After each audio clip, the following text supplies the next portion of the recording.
యేసుక్రీస్తు శ్రేష్టమైన ఉన్నతమైన నామంలో అందరికీ వందనాలండి. దేవాతి దేవుని మహాకృపను బట్టి ప్రతి ఒక్కరికి నా ప్రత్యేకమైన వందనాలు తెలియజేస్తూ ఉన్నాను. ఈ వాక్యాన్ని అనేక మందికి షేర్ చేయమని అడుగుచున్నానండి. దేవాతి దేవుడి దినాన్న మనతో మాట్లాడుచున్న అంశం ఏమిటంటే, నువ్వేమిత్తుచున్నావు అన్న అంశం ద్వారా ఆయన దినాన్న మనతో మాట్లాడుచున్నారు. అయితే అపోస్తలుడైన పౌలు గలతీయులకు రాసిన పత్రిక మరి 6వ అధ్యాయము 7వ వచనాన్ని చూసినట్లయితే ఇక్కడ రాయబడి ఉన్నదండి. మోసపోకుడి, దేవుడు వెక్కిరింపబడడు. మనుషులు ఏమి విత్తునో ఆ పంటనే కొయ్యును. దేవుడి పరిశుద్ధ వాక్యము దీవించునుగాక. ప్రార్థన. సర్వోన్నతుడ, సర్వాధికారి, సర్వకృపానిధి, నీ కృపగల నామంలో స్తుతి స్తోత్రములు చెల్లించుకున్నాం. పరిశుద్ధుడా, నీకే వందనాలు తండ్రి. నిత్యుడగు తండ్రి, నీకే స్తోత్రం. నాయనా, నీ పరిశుద్ధ అభిషేకంతో మీరు మాట్లాడమని అడుగుచున్నాను. ఈ దినాన్ని ఈ లేఖనం ఎందుకైతే మీరు మాతో మాట్లాడుచున్నారో తండ్రి, నాయనా విని గ్రహించుకుని మా జీవితాన్ని సరిచేసుకుని సహాయం దయచేయండి ప్రభా. మేము ఏ స్థితిలో ఉన్నాం, మేము ఎలా బ్రతుకుచున్నాం, మా చుట్టూ ఏం జరుగుతుందో నాయన ప్రభా గ్రహించుకునే మనస్తత్వాన్ని మాకు దయచేయమని అడుగుచున్నాను. దేవా, నీకు వందనాలు నాయనా. స్తోత్రం స్తోత్రం. హల్లెలూయా హల్లెలూయా హల్లెలూయా. పరిశుద్ధుడా పరిశుద్ధుడా పరిశుద్ధుడా తండ్రి, వాక్యం వింటున్న ప్రతి ఒక్కరిపై నీ ఆత్మ నుంచండి, నీ ఆత్మ సంచారం నుంచండి ప్రభా. మారు మనసు రక్షణ పొందుకునే భాగ్యము దయచేయమని అడుగుచున్నా. నీ ఆత్మశక్తితో నింపండి, నీ అభిషేకంతో నింపండి ప్రభా. అన్ని విషయాల్లో మీరే తోడుగా నీడగా ఉన్నామని ప్రభా. చిన్న ప్రార్థన దేని సన్నిధానం చేర్చుకోమని నజరేయుడైన యేసు నామములో అడుగుచున్నాను తండ్రి, ఆమేన్. మరి దేవాతి దేవుడి దినాన్ని మనతో ఏం మాట్లాడుచున్నారండి? నువ్వేమిత్తుచున్నావు అని ఆయన అడుగుతున్నాడు. మరి దినాన్న నువ్వు ఏటిని విత్తేలాగున్నావు? అసలు ఏమిత్తుచున్నావు? మోసాన్ని విత్తుచున్నావా? దొంగతనాన్ని విత్తుచున్నావా? వ్యభిచారాన్ని విత్తుచున్నావా? మరి ఏమి విత్తుచున్నావా అని ఆయన ఈ దినాన్ని నేను ప్రశ్నిస్తూ ఉన్నాడు. నువ్వేది ఎత్తితే అదే నీకు తిరిగి వస్తుందని దేవుని వాక్యం ద్వారా ఆయన సూటిగా తేటగా మాట్లాడుచున్నారు. మోసపోకుండా ఆయన ఈ దినాన్న తెలియజేస్తూ ఉన్నారు. చాలామంది జీవితాల్లో మోసపోతున్నారు. ఈ దినాల్లో భయంకరంగా మోసపోతున్నారు. ఈ భయంకరమైన మోసకరమైన దినాల్లో మనం జీవిస్తున్నాం. ఈ దినాల్లో ఎవరిని నమ్మకూడదండి, ఎవరిని నమ్మకూడదు. ఎందుకంటే మన అనుకున్న వారే మన వెనకాలండి మనతో నవ్వుతూ మాట్లాడుతూ మరి మన ముందే చక్కగా మాట్లాడుతూ ఎంతో ప్రేమ చూపిస్తూ మన వెనకాల మనల్ని పాడు చేయడానికి, అదే నాశనం చేయడానికి, మన కొరకు చెడ్డగా ప్రచారం చేయడానికి మరి చాలామంది ఇది అలాగూ చేస్తున్నారు. కాబట్టి మోసపోకుండా జాగ్రత్త కలిగి ఉండండి అని ఈ దినాన్న ఆయన హెచ్చరిస్తూ ఉన్నారు. చాలామంది చూస్తూ ఉంటాం కదండి, మన బంధువుల్లోనే కానివ్వండి, లేకపోతే మన స్నేహితుల్లో కానివ్వండి, మన రక్త సంబంధికుల్లో కానీ ఎవరైనా కూడా ఏం చేస్తున్నారంటే మనతో చాలా ప్రేమగా మాట్లాడతారండి, చాలా తీయగా మాట్లాడతారు. వాళ్ళు అయ్యో ఎంత ప్రేమిస్తున్నారా మనల్ని, ఎంతగా మనల్ని ఇష్టపడుతున్నారా అని మనం అనుకుంటాం. అంత ప్రేమను చూపిస్తారు. ఆ ప్రేమలో మరి మన దగ్గర ఎటువంటి విషయాలైనా ఆ ప్రేమతో వాళ్ళు రాబడుతూ ఉంటారు. మన గురించి తెలుసుకుంటారు. మన వ్యక్తిగత జీవితం ఎలా ఉంది, మనం ఎలాగా నడుస్తున్నాం, ఎలాంటి ఆలోచన కలిగి ఉన్నామన్నీ మరి వాళ్ళు తెలుసుకుని ఏం చేస్తారంటే మన వెనకాల మనతో నవ్వుతూ మాట్లాడి మన వెనకాల మనకి ఏం చేస్తారండి, గోతులు తవ్వుతారు. మొదట మరి అలాంటి గోతులు తీస్తున్న వాళ్ళకి బాగానే అనిపించవచ్చు, కానీ తర్వాత ఎవరైతే ఆ మోసంతో అలాంటి పనులు చేస్తున్నారో వాళ్ళకే దేవుడు తిరిగి దేన్నైతే చేయాలనుకుంటున్నారో అదే ఇస్తాడండి. ఎప్పుడంటే మనం దేవుని మీద ఆధారపడినప్పుడు, దేవుని మీద ఆనుకున్నప్పుడు అలాంటి పరిస్థితుల్లో, భయంకరమైన పరిస్థితుల్లో మనం జీవిస్తున్నాం. కాబట్టి జాగ్రత్త కలిగి ఉండాలని దేవుని వాక్యం ద్వారా ఆయన హెచ్చరిస్తూ ఉన్నారు. అలానే దేవుడు అంటున్నాడు కదా, నువ్వేం విత్తుచున్నావు? దొంగతనాన్ని విత్తుచున్నావా, లేకపోతే వ్యభిచారాన్ని విత్తుచున్నావా? మరి ఎలాంటి దాన్ని విత్తితే అది మనకి ఏం చేస్తుంది? తిరిగి వస్తుంది. కాబట్టి మనం అటువంటి పనులు చేయకుండా మరి మనము ప్రేమ, సంతోషము, సమాధానము, విశ్వాసము అనే వాటిని విత్తామనుకోండి, దేవుడు ఆయన రాజ్యాన్ని మనకి బహుమానంగా ఇస్తాడు. అలాంటి వారిగా ఉండాలి, కానీ చెడు వాటిని మనం విత్తే వారిగా ఉండకూడదు. ఒకవేళ ఈ దినాన్న నువ్వు ఒక వ్యభిచారిగా, లేకపోతే ఒక దొంగగా, మరి ఒక మోసగాడివా ఇలాగూ జీవించావనుకోండి, నీ జీవితం ఎక్కడికి వెళ్తుందో తెలుసా? నరకానికి వెళ్ళిపోతుంది. నీ జీవితము నరకమయమైపోతుంది. అలాంటి నరకానికి వెళ్ళకుండా మన జీవితాలు బాగుండాలంటే మనము దేవునితో మంచి సహవాసము చేయాలండి.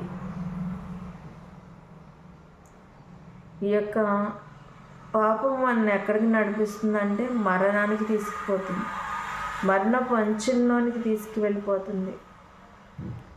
ఆ మరణం నుంచి తప్పించేవారు ఎవరు ఉండరు. సహాయం కోసం మనం అరిచినా, కేకలు వేసినా, ఏం చేసినా కూడా సహాయం అందని స్థితిలోనికి వెళ్ళిపోతాం. కాబట్టి ఆయన దినాన్న మనకు తెలుపుచున్నారు, జాగ్రత్త కలిగి ఉండండి. నువ్వు మంచి విత్తనములు విత్తే స్థితిలో ఉండు, నీ జీవితం ఫలభరితంగా ఉంటుందని ఆయన దినాన్న మనతో మాట్లాడుచున్నారు. ఆయన యందు మనం నిలిచి ఉంటే ఆయన మనల్ని ఏం చేస్తారండి?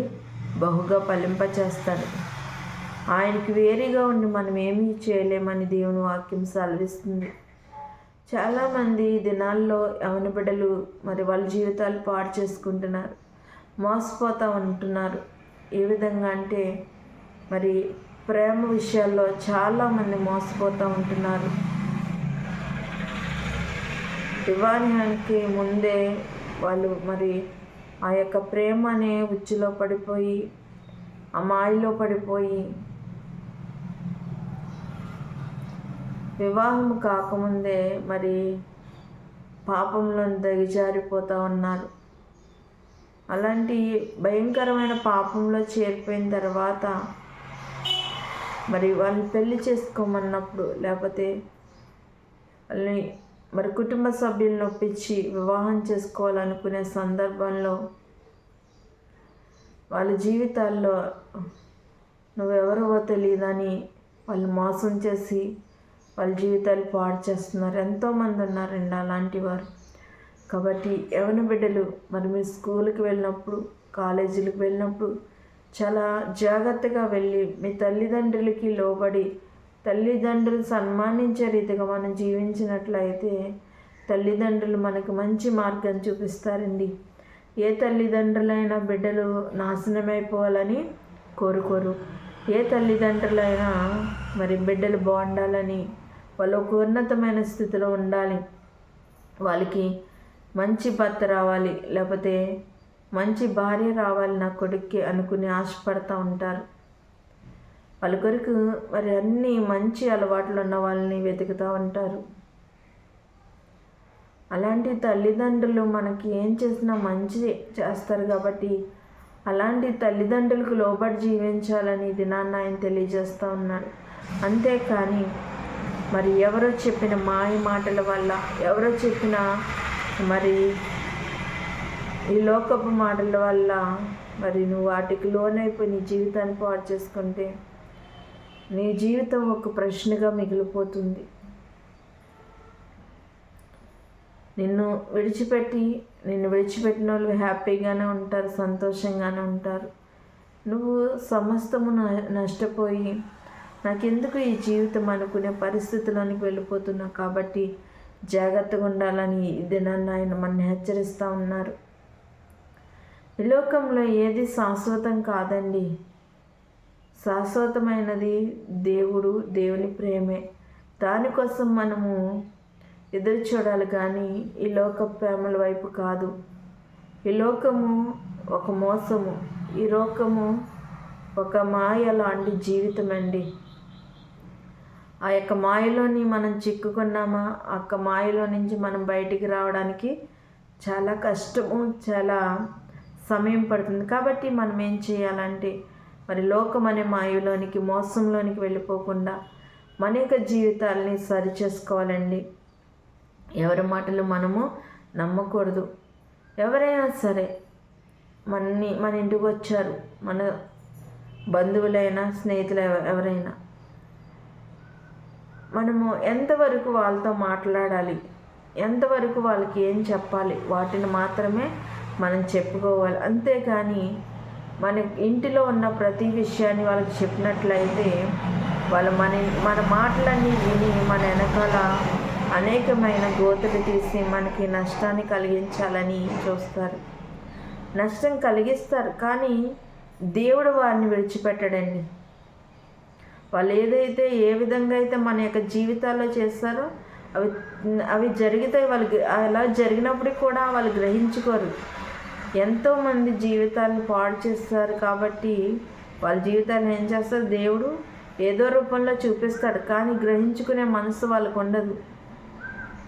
నువ్వు ఈ దినాన్న ఒక కుమార్తెది లేకపోతే ఒక కుమారుది, మరి వాళ్ళు ఇద్దరు భార్యాభర్తలు, వాళ్ళ మధ్య ఏదైనా వివాదం వచ్చినప్పుడు వాళ్ళని ఏం చేయాలి, సరిచేసి వాళ్ళని కలిపేవారుగా ఉండాలి.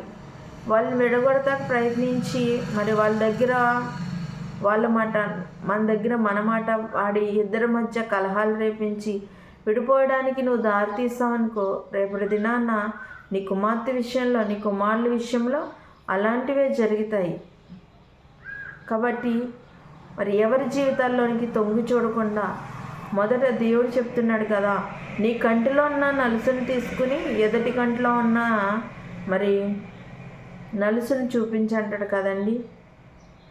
ఫస్ట్ మన కంటిలో, మన యొక్క ఇంట్లో, మన కుటుంబంలో పరిస్థితులు ఎలా ఉన్నాయి, మన కుటుంబంలో ఎలా ఉందో చూసుకుని ఇతరులకి మనం చెప్పేవారిగా ఉండాలి. అంతేకాని మనం ఇతరులకి చెప్పి మన జీవితాన్ని చూసుకోకపోతే చెప్పిన వారు మరి నిన్ను వేలెత్తి చూపించే పరిస్థితిలోనికి వెళ్ళిపోతావు. కాబట్టి ఎవరి విషయంలో ఏమీ జోక్యం చేసుకోకుండా మనం ఎంతవరకు ఉండాలి అంతవరకు ఉంటే మంచిదని దేవుని వాక్యం సెలవిస్తుంది. కాబట్టి మనం ఎవరికైనా చెప్పే స్థితిలో ఉన్నామనుకో, మన జీవితం ఎలా ఉంది, మనం ఎలా ఉన్నామని ఒకసారి పరిశీలన చేసుకొని ఇతర వారికి చెప్పేవారు ఉండాలని దేవుని వాక్యం తెలియజేస్తుంది. కాబట్టి ప్రతి విషయంలో ప్రతి ఒక్కరు జాగ్రత్త కలిగి మరి ఈ దినాల్లో, భయంకరమైన దినాల్లో ఎవరిని నమ్మడానికి వీల్లేదండి. ఎవరైనా కానీ ఎంతవరకు నమ్మాలో అంతవరకే నమ్ముతూ మన యొక్క జీవితాలు జాగ్రత్తగా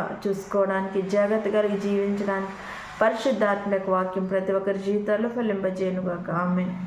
ప్రార్థన. సర్వోన్నత సర్వాధికారి నీకు వందనాలు తండ్రి. ఎవరికి అవసరతలను తీర్చండి ప్రభు, నీకు వందనాలు.